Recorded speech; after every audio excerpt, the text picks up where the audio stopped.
Në bankën e të akuzuarve u ullën sërish Enes Aj dhe Hajrullah Bërcani, që akuzohen për vrasjen Auron Thaqit, u sollën në gjykatën themelore të Prizrenit të Mërkurën për të dëgjuar dëshminë e ekspertës së mjekësisë ligjore, Bergita Curri. Sipas saj, 26 vjeçari pati 2 plagë. Përveç dëmtimit në regionin femoral të djast, është evidentuar edhe një plagë shpuese në pjesën e sipërme të shpatrues së majtë. Por e para ishte fatale për të.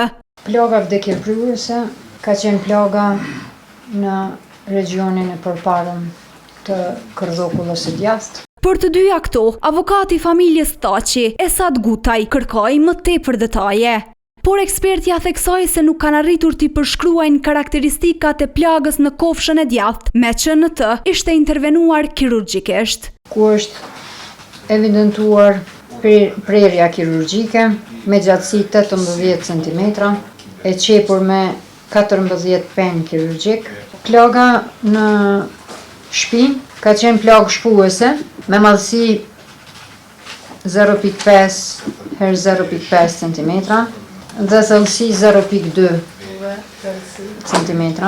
Gjyqtarja pyeti se me çfarë mjeti u shkaktua vdekja e të riut. Për plagën e dytë, që ka qenë në shpinë.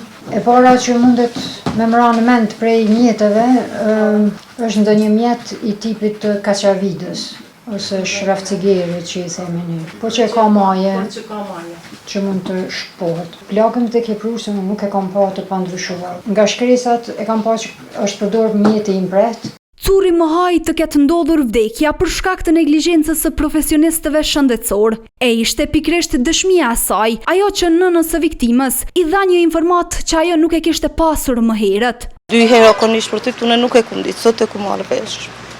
Se u kon edhe në shpinisht për të djalin.